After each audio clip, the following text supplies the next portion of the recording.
The Spanish women's football team have just claimed their very first World Cup title at England's expense, of course, but their victory has been overshadowed by a huge controversy about sexism and physical boundaries. I am tired just even talking about this story. This is the post-match moment that Spanish forward Jenny Hermoso was congratulated by Spanish FA president Luis Rubiales. Rubiales kisses Hermoso on the lips. And that kiss has sparked outrage across Spain. This is what the current Minister of Equality, Irene Montero, said on social media with translation via ESPN. Let's not assume that giving a kiss without consent is something that happens.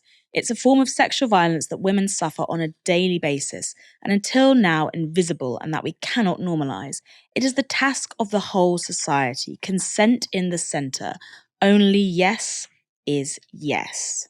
Montero's wasn't a lone voice either. This is from The Guardian. Montero's view was backed by Nadia Trocini, who leads sports coverage at the newspaper El País.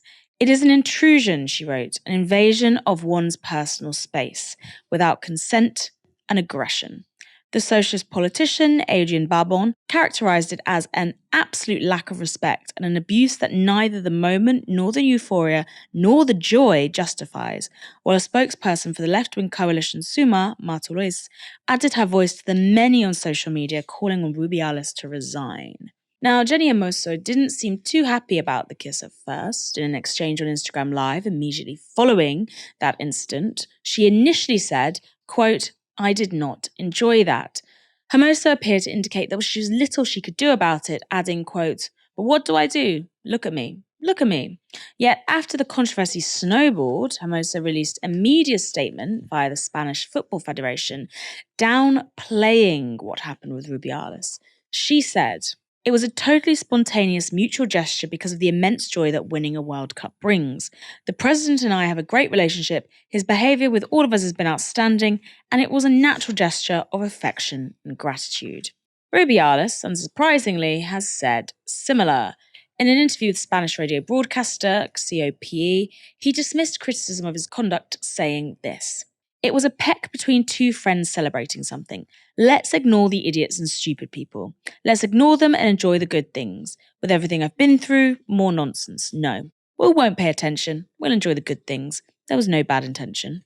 But Rubiales is now also facing accusations that he made a lewd gesture towards the women's team just moments before kissing Hermoso.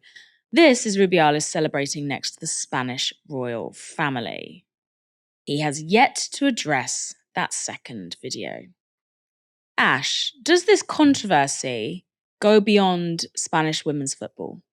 I mean, I think it does go beyond Spanish women's football, but just to say at the start, what I'm advocating here isn't some really sanitized version of football, because look, I think that football has a kind of unique role in being an outlet for, some of our more animal emotions, sometimes a bit of aggression, a bit of bawdiness, but that has to take place within limits.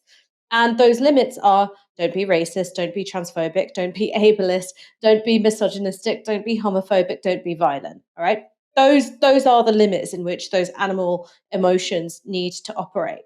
And it is just so self-evident that Rubiales or his equivalent would not and did not behave that way when the men's team won the World Cup for Spain in 2010. Nobody grabbed Iniesta by the face and planted a snog on him.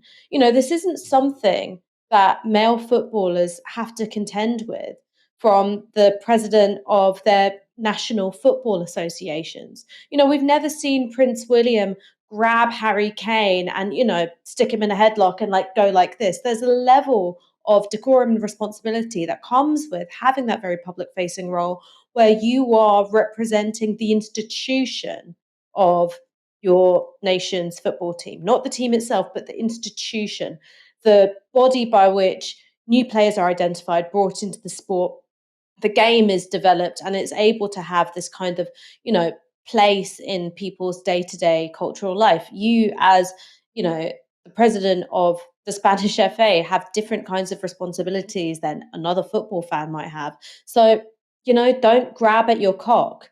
Don't plant a kiss on a non-consenting football player. And I think it's so depressing and, horribly inevitable that Hermoso was roped into the PR defense of Rubiales because what else could she do? She said she didn't like it. That became a massive news story in a way which risked detracting from the incredible achievement of her team. And she's probably worried about what this would mean for her own career, her own chances at continuing within the game, and her own role within Spanish football.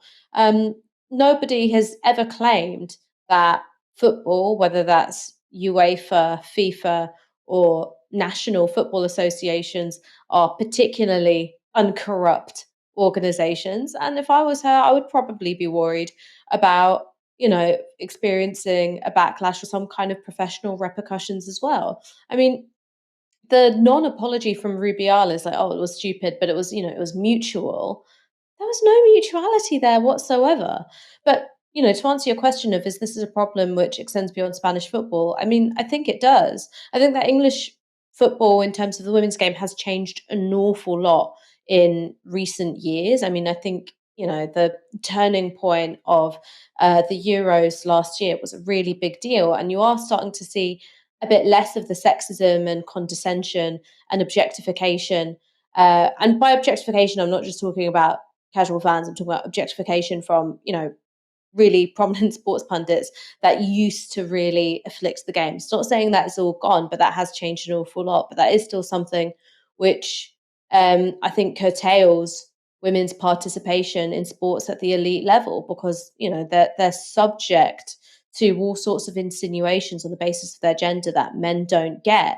And then at what should be the crowning glory of a professional career, winning the World Cup with your national team, suddenly you've got to deal with, an intrusive octopus man who can't keep his hands to himself. I mean, it wouldn't be acceptable at a club at 2 a.m. It's certainly not acceptable on one of the biggest sporting stages that exist in the world. Yeah, that's true. I also can't help but think of the very, very recent announcement that happened just before we went on air that Mason Greenwood is being let go from Manchester United and that they will be parting on mutual agreement. And in the statements released, they said that Greenwood was cleared of all charges, which is not accurate. Charges against him were dropped. It is so depressing once again to see a football club try and do what they feel they can get away with. And we've seen that when you've had football players engage in acts of racist abuse. I'm thinking, of course, about Luis Suarez, thinking of John Terry as well. You've got clubs that stand by them because they think, you know what, we can weather the storm. This player's beloved enough, he scores enough goals for us, or he's a good enough defender. So you know what, we'll keep him on. And I think that perhaps Man U were surprised about the intensity of the backlash to what had seemed like quite a naked attempt to smooth the way for Mason Greenwood's return. And I think that tells you something about the way in which society is changing, the way the culture around football is changing. But let's be clear, they tried to, hang on to him until they couldn't. And of course, the the standard in a court of law is innocent until proven guilty. Mason Greenwood is innocent until proven guilty in a court of law. That's true. But you have very different standards when it comes to what professional bodies are allowed to act on. There's a very different standard of evidence when it comes to things like safeguarding.